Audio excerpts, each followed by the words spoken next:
로마서 14장 13절로 23절의 말씀이 되겠습니다. 그런즉 우리가 다시는 서로 비판하지 말고 도리어 부딪힐 것이나 그칠 것을 형제 앞에 두지 아니하도록 주의하라. 내가 주 예수 안에서 알고 확신하노니 무엇이든지 스스로 속된 것이 없어되 다만 속되게 여기는 그 사람에게는 속되니라. 만일 음식으로 말미암아 내 형제가 근심하게 되면 이는 네가 사랑으로 행하지 아니함이라. 그리스도께서 대신하여 죽으신 형제를 내 음식으로 망하게 하지 말라. 그러므로 너희의 선한 것이 비방을 받지 않게 하라. 하나님의 나라는 먹는 것과 마시는 것이 아니요 오직 성령 안에 있는 의와 평강과 희락이니라. 이로써 그리스도를 섬기는 자는 하나님을 기쁘시게 하며 사람에게도 칭찬을 받느니라. 그러므로 우리가 화평의 일과 서로 덕을 세우는 일을 힘쓰나니 음식으로 말미암아 하나님의 사업을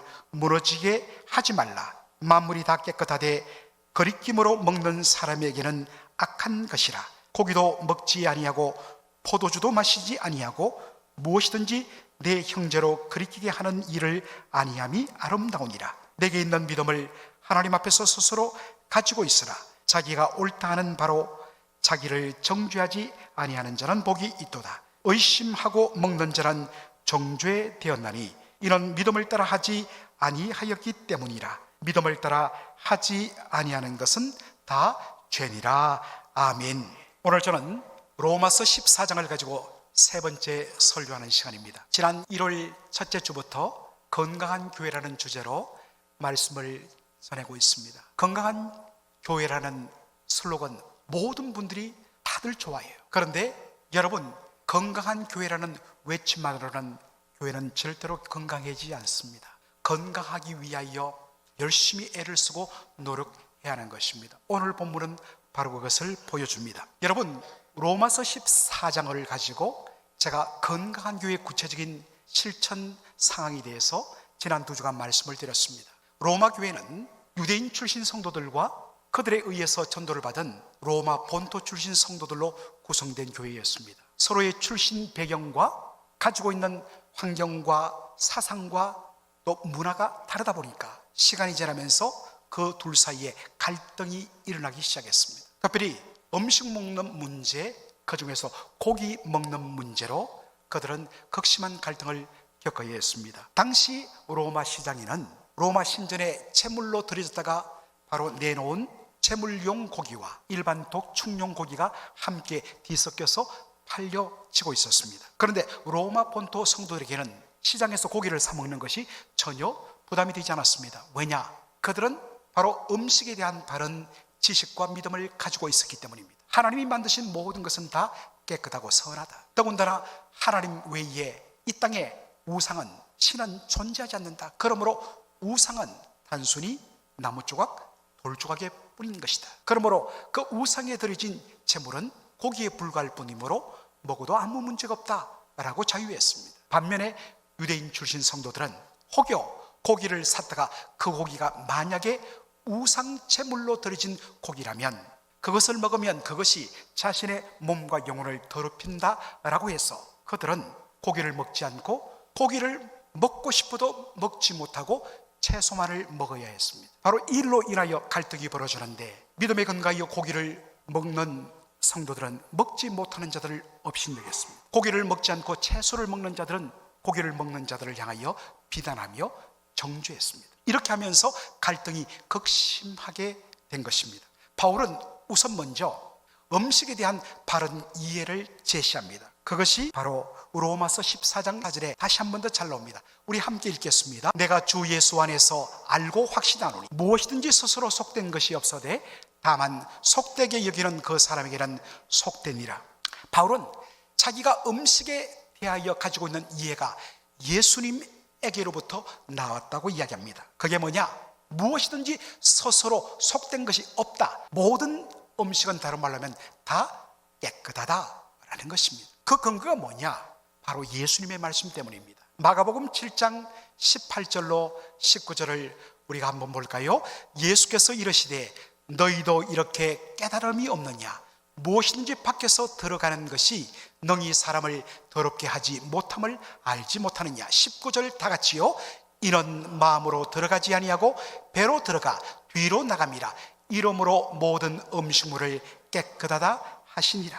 당시 예수님 당시 유대인들은 음식을 먹기 전에 반드시 손을 깨끗하게 씻었습니다. 그것은 위생적인 이유가 아니라 종교적 이유 때문입니다. 만일에 더러운 손으로 음식을 만지고 그 더러워진 음식을 먹으면 그것이 속으로 들어가 속에 있는 마음과 영혼을 더럽힌다라고 생각했기 때문입니다. 이에 대하여 예수님이 뭐라고 이야기하십니까? 무엇이든지 밖에서 들어가는 것이 능히 사람을 더럽힐 수 있다 없다, 더럽히지 못한다라고 이야기하십니다. 왜 그렇습니까? 이는 왜냐하면 밖에서 들어간 음식은 마음으로 들어가지 않고 배를 들어가 위장으로 들어가서 나중에 바로 배설물로 뒤로 나오기 때문이에요. 그래서 예수님이 딱 규정을 합니다. 이러므로 모든 음식물은 깨끗하다. 예수님이 말씀하십니다. 예수님이 선포하십니다. 모든 음식은 깨끗하다.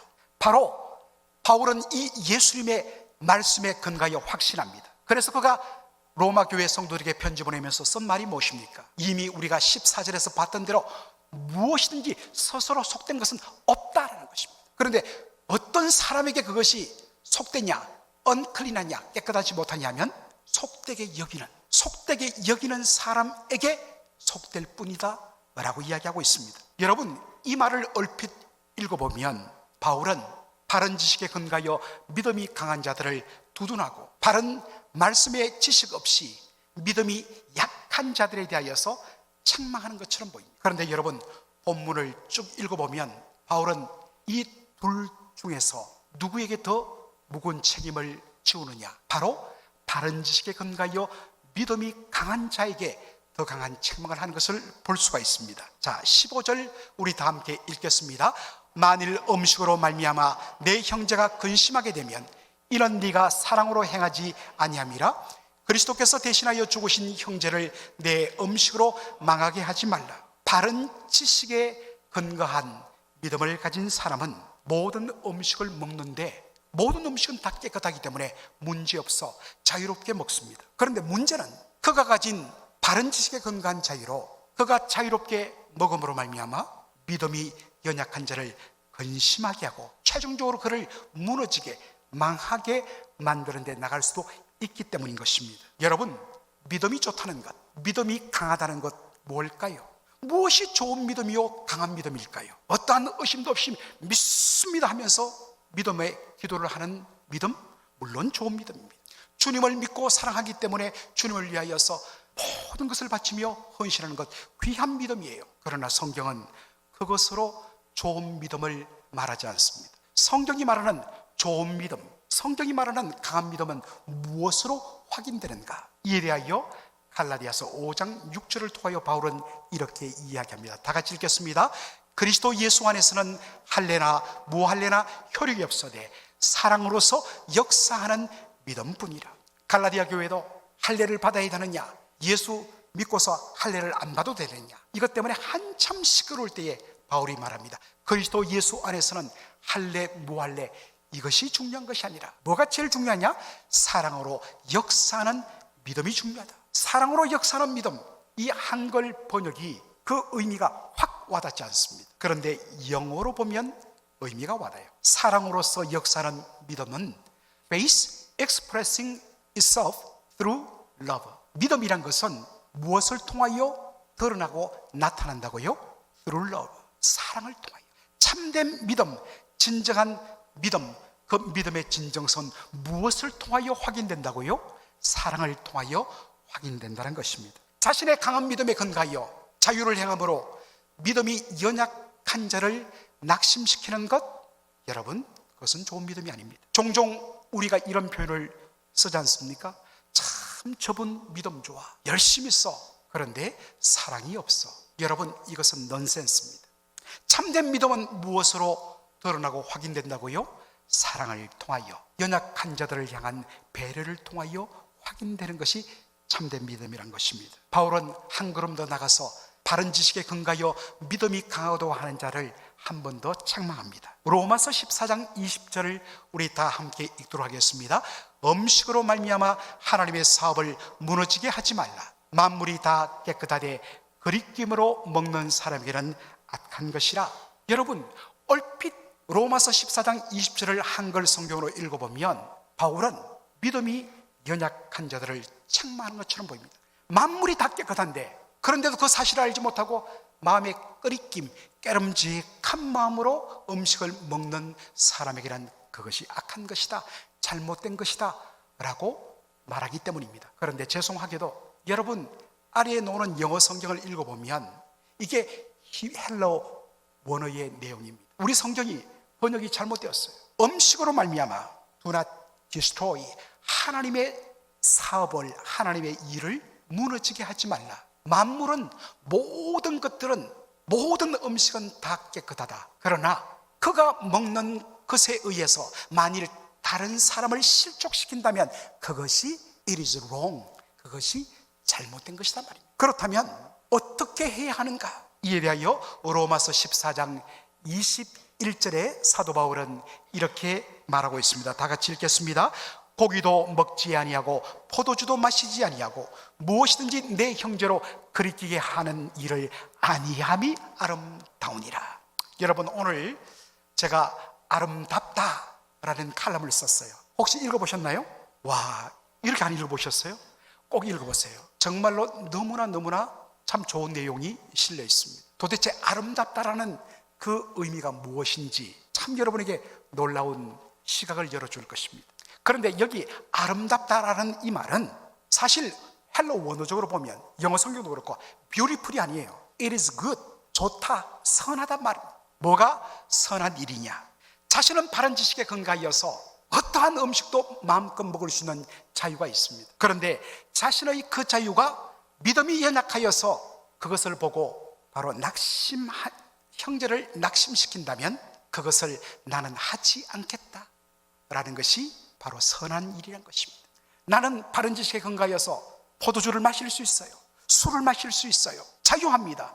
그러나 내가 가진 그 자유 때문에 연약한 믿음의 형제 자매가 그 일로 넘어지고 실족한다면 나는 안 마시겠다라는 것이 선한 일이란 것입니다. 여러분, 이것은 비단 음식과 포도주의 문제가 아닙니다. 모든 일에 다 적용돼야 합니다. 다 할 수 있어요.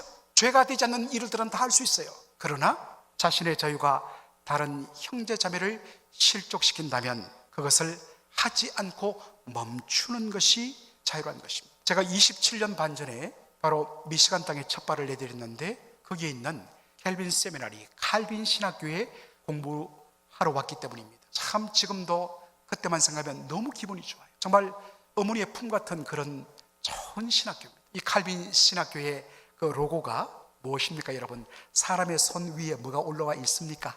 하트, 심장이 올라 있어요. 쭉 삥 돌아보면 글자가 작아서 안 보이지만 라틴으로 되어 있습니다. 저게 종교개혁가 존 켈빈의 하나의 모토거든요. 거기 보면 이랬습니다. 주여, 저의 심장을 주님께 드리나이다. 바로 신속하게 그리고 신실하게. 그가 그렇게 살았거든요. 바로 그 종교개혁가 요한 칼빈, 존 켈빈의 신학을 그대로 따르고자 학교 이름도 아예 켈빈 세미나리, 칼빈 신학교라고 그렇게 명명을 했습니다. 바로 우리 장로교회가 칼빈의 신학을 그렇게 따르고 있습니다.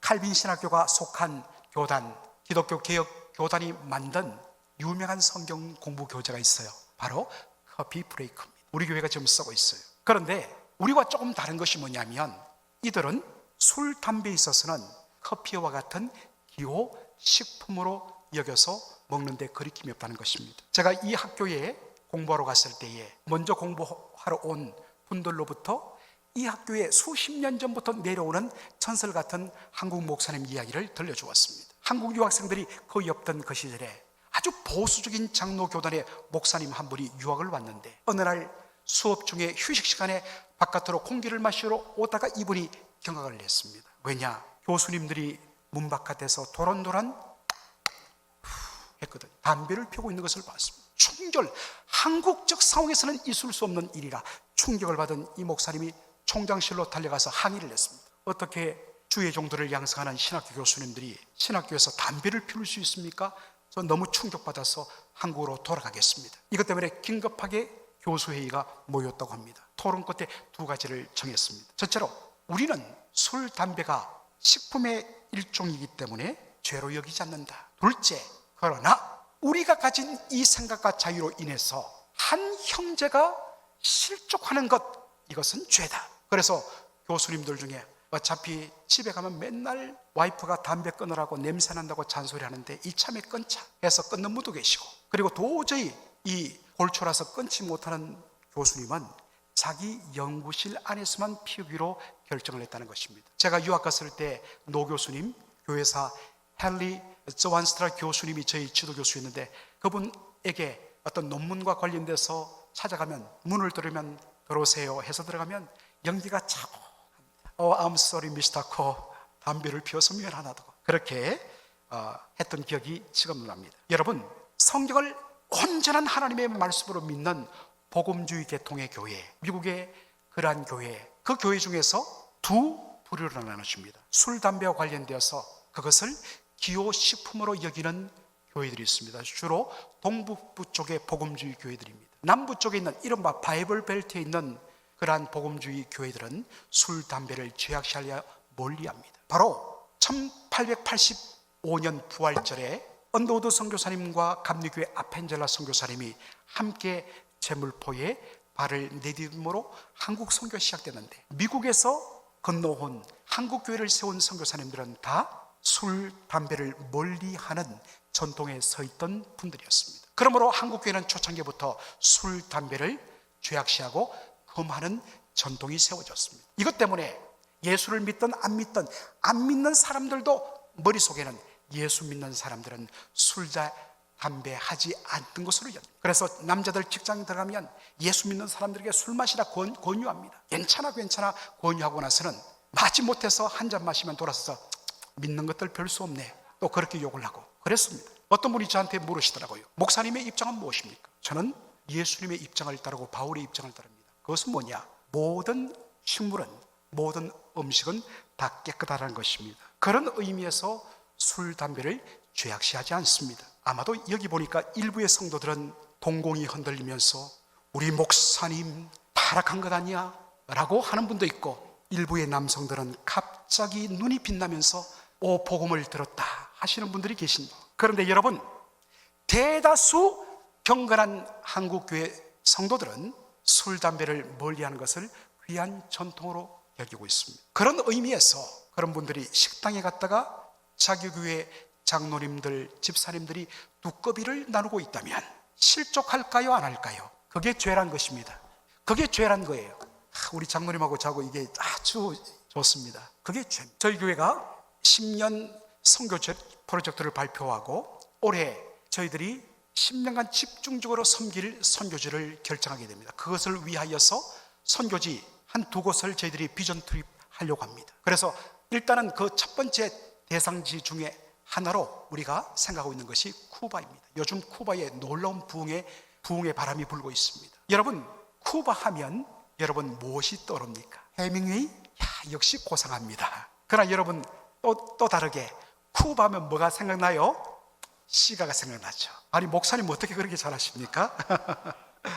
자, 여러분, 이제 우리가 보통 가면 2박 3일 혹은 3박 4일 그 선교지를 방문하고 돌아올 때에 공항에 아마도 교회 집사님 한 분이 교회 미니밴을 끌고 다녀오는 저와 우리 몇 분의 장로님들을 영접하러 놓을 것입니다. 다 공항 입구에 들어가고 있는데 저와 우리 임 장로님이 쿠바산 시가를 다 입에 물면서 팍 하면서 집사님 특별히 사왔습니다. 한 대 피우시죠. 여러분 어떻게 될까요? 교회가 난리가 날 것입니다. 바울은 말합니다. 무엇이든지 내 형제로 끓이끼게 하는 스톰블링 블락, 걸려 넘어지게 만드는 일을 안 하는 것이 뭐하다요?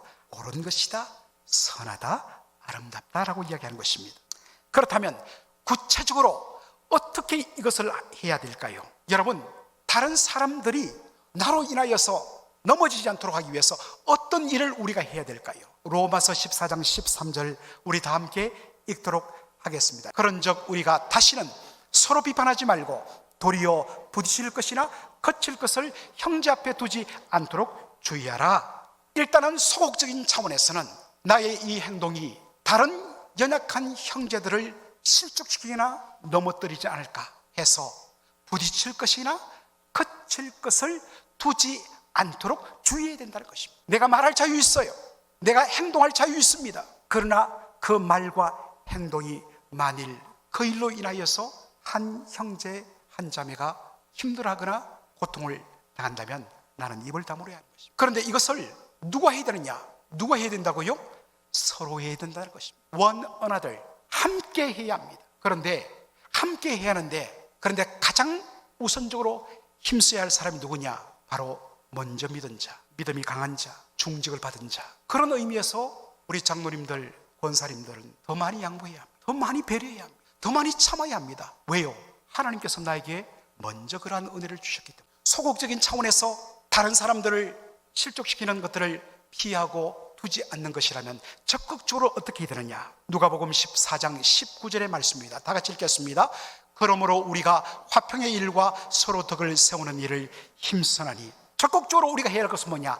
화평의 일과 서로 덕을 세우는, 건덕, 세울 건자, 덕덕자, 덕을 세우는 일, 서로 세워주는 일에 그냥 가만히 저절로 이루어지는 것 아닙니다. 힘써야 합니다. 왜 우리가 모든 초점을 옳고 그름의 문제가 아니라 화평의 일과 서로 덕을 세우는 건덕에 우선순위를 둬야 되는가? 그것은 바로 하나님 나라의 성격 때문입니다. 로마서 14장 17절 다 함께 읽겠습니다. 하나님의 나라는 먹는 것과 마시는 것이 아니요 오직 성령 안에 있는 의와 평강과 희락이니라. 여러분, 교회가 왜 이 땅에 존재할까요? 교회는 우리의 펠로십을 위한 커뮤니티가 아닙니다.